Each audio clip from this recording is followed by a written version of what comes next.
So Lance, I noticed I was walking by your booth and I saw that you had just one of the most beautiful Peruvian gold 100 soles coins. It doesn't even look like a regular uncirculated piece. It looks like a specimen piece, deep mirrored fields, cameo contrast. What can you tell me about this piece? Well, talking about the 100 Sol, this particular coin is 1951. It is the finest graded Pop 1. The coin has deep mirrors and has full frost on the devices, both sides. And it's just an amazing looking coin. It looks like a metal almost, it's so pristine. So Lance, if that coin was in an 8-holder, I could still see it earning a WINGS gold sticker. Do you agree? You're absolutely correct. What is it about the Peruvian 100 gold soles that makes it such a great modern gold set to complete? It's a 21-piece set from 1950 to 1970. The cool factor is it's, I say affordable, it's quasi-affordable to a serious collector. I mean, a guy that's buying $100,000 and $200,000 coins, of course you can buy it. But for an astute collector, taking your time, you can build a set. 21 gold coins with 1.35 ounces of basal gold weight in them. Huge gold coin. Yeah, it's the largest gold coin ever produced by the country Peru.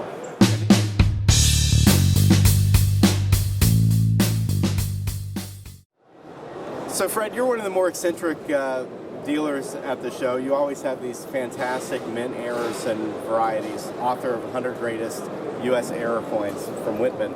But what's with this late night TV telemarketing gold-plated stake quarter you have in a PCGS holder? This is one of the few that are worth more than 25 cents after they get in circulation. This Pennsylvania quarter from 1999 is struck on an experimental planchet that the mint was testing for the next year's Sacagawea dollars. They ended up using a copper core and a manganese outer layer for the Sacagawea and the presidential dollars, but before they came to that metal composition, they struck not only Sacagawea dollars, but Martha Washington test dollars in 1999 of various compositions. We're not sure why, the mint acknowledges that they struck these, we're not sure why they would have similar experimental planchets that were quarter size. Some of these appear to be slightly cut down, so it's possible they were dollar-sized planchets, but for some reason the mint wanted to use quarter presses to test them out. We're just not sure. The composition is generally manganese. They look, if you didn't know better, it's a beautiful, one of the best gold-plated looking type coins, but it actually weighs substantially more than a regular clad quarter. And as you know, Charles, a gold-plated quarter would weigh almost the exact same weight as a regular quarter, which is 5.7 grams.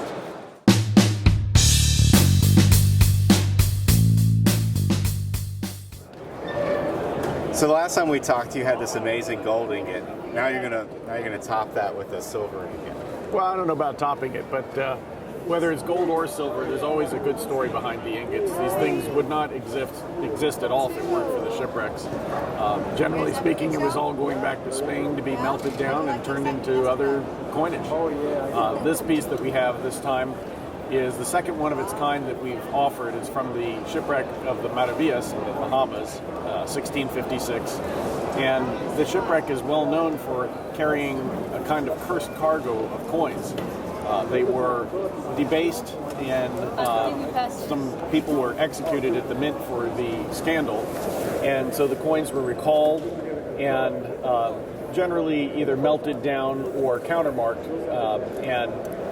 So most of the shipment of these coins was going back to Spain to be melted. This particular ingot represents coins that were melted down in Cartagena, Colombia. The reason we know this is because marked on the ingot is the name or a monogram for the name Bejarano. And we have documents that show the names of several different foundry assayers in Cartagena. The last one that we had like this with a different foundry assayer sold for $19,000. We don't expect this to go quite that high, but still 5 figures.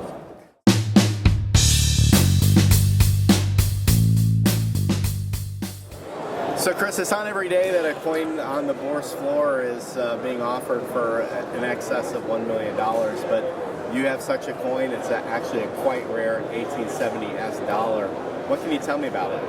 Well, there's no real record in 1870 of it's a San Francisco mint of them striking silver dollars. So they don't know how many were struck. They know that the obverse die was delivered from actually the Carson City Mint to strike 70 S dollars.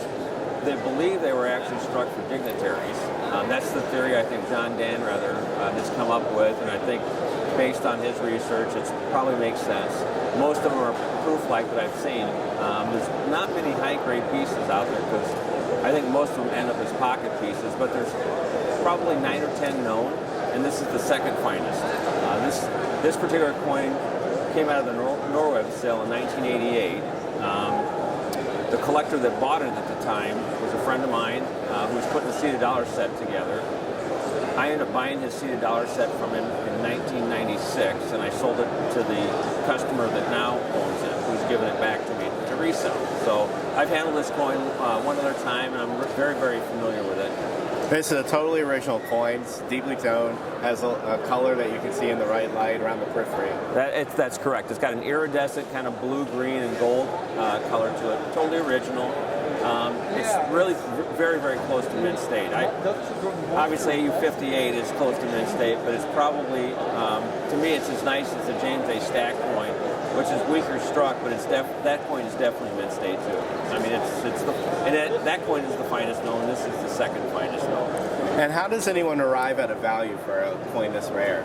You know, I mean, part of it is relative rarity on other coins. Part of it, I won't say is kind of a guesstimate, but this coin in particular has some price history that I can hang my hat on a little bit to try and come up with the relative value. The 62 coin sold at one point, I think the last 7-8 years, for $3 million. So it changed hands. I actually sold the Eliasberg coin, which is in an AU53 holder, in 2006, 2007, I think, right in that range. And I got 1.25 million from another dealer who resold it to John Albanese, I think, for 1.3 million. So there's a record of the third finest known. There's a record of the finest known. So we're able to kind of figure out the value in between that. So that's really how we came up with our number.